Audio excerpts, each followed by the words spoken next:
नमस्कार। Bits and paddy blog में आपका स्वागत है मित्रों। इस ब्लॉग के पहले भाग में आपने देखा चंबा के दशहरे का जुलूस, विजयादशमी का जुलूस, और बहुत भव्य जुलूस। उस जुलूस की ये झलकी आप देखें। और 9 दिवसीय कार्यक्रम के बाद दशहरे के दिन माँ दुर्गा का विसर्जन हुआ और यह जो जुलूस है यह चंबा के मुख्य मार्ग से होते हुए चंबा चौगान से निकलकर चंबा के बाज़ार का भ्रमण करते हुए वापस लौटेगा चौगान में। और व्लॉग हमने वहीं पर रोक दिया था दोस्तों। और अब जो अगला भाग है इस ब्लॉग का, यह चंबा की विजयादशमी पर केंद्रित है। तो जब तक जुलूस लौट कर आता, प्रोसेसन जो है चंबा के बाज़ार से, हम चले आए चंबा चौगान में वापस। और आप देखें फैबुलस चंबा का यह बोर्ड। वास्तव में चंबा फैबुलस है। कभी आप पहाड़ों में आए तो इस पहाड़ों की रानी को देखें।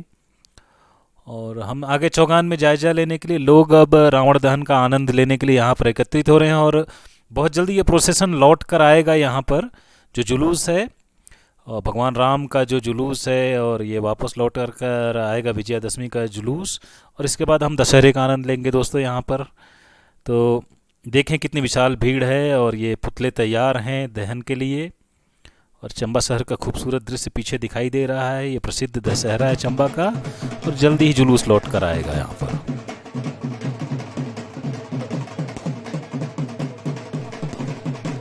मित्रों, आखिरकार चंबा शहर का, और माफ़ करें चंबा बाज़ार का भ्रमण करके विजयादशमी का भव्य जुलूस यहाँ चौगान प्रांगण में आ गया है, चौगान मैदान में आ गया है।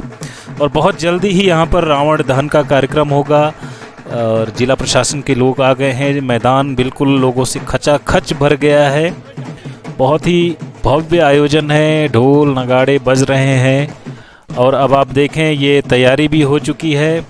बहुत ही जल्दी ये जो तीर लटक रहा है यह दागा जाएगा, और यह जलता हुआ बाण जाकर रावण का दहन करेगा, कुंभकर्ण का और मेघनाथ का। तो ये कार्यक्रम अब शुरू होने ही वाला है दोस्तों।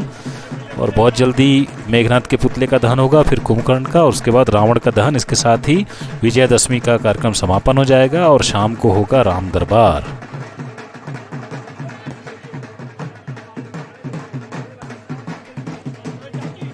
दोस्तों, रावण दहन के कार्यक्रम का आरंभ हो गया है। सबसे पहले मेघनाथ के पुतले का दहन हो रहा है। भगवान श्री राम का जो शर है अग्निबाण, वह छोड़ा जा चुका है। और मेघनाथ के बाद कुंभकर्ण के पुतले का दहन होगा, और कुंभकर्ण के बाद रावण के पुतले का दहन होगा। महाज्ञानी रावण का दहन वस्तुतः अहंकार का दहन है, और हम सबको अपने मन में भरे अहंकार और अंधकार का दहन करना चाहिए। विनम्रता और सन्मार्ग पर चलकर ही जीवन में कुछ अच्छा पाया जा सकता है। और आप यह चंबा का चौगान मैदान देखें, यहाँ पर तिल रखने को आज जगह नहीं है। जिस ओर भी देखें आप सर ही सर, सर ही सर, हजारों लाखों सर नज़र आ रहे हैं। और इस प्रकार आप देखें, अब पहले पुतले का दहन हो चुका है। ऐसे ही कि रावण दहन का कार्यक्रम चलेगा। आप महसूस करें अहंकार को जलते हुए, और धर्म की अधर्म पर विजय को महसूस करें। मित्रों, मैं क्षमा चाहूँगा, इस ब्लॉग को आप तक पहुँचाने में काफ़ी समय हो गया। यह अक्टूबर के पहले सप्ताह में बना था, और उसके बाद निरंतर व्यस्तताओं के कारण इसे आप तक पहुँचाने में विलम्ब हुआ। परंतु इसका महत्व क्षणिक न होकर, तात्कालिक न होकर, बहुत दीर्घकालिक है। और निश्चित रूप से मेरे ब्लॉग को चाहने वाले मित्र इसे देखेंगे, पसंद करेंगे, और आगे तक ये चलता रहेगा।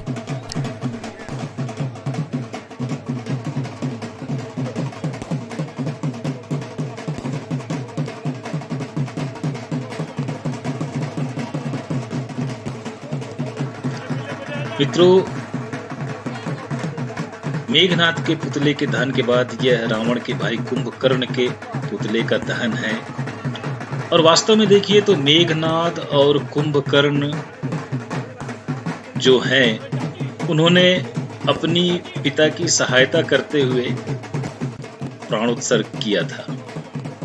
कहीं न कहीं महाज्ञानी रावण ने अपने अभिमान, दर्प, अहंकार में समूची लंका को श्री राम के सामने खड़ा कर दिया और एक अहंकार भरे निर्णय का, उत्तेजना भरे निर्णय का जो भुगतान था वो असंख्य सैनिकों को अपनी जान देकर, योद्धाओं को अपने प्राणोत्सर्ग कर देना पड़ा।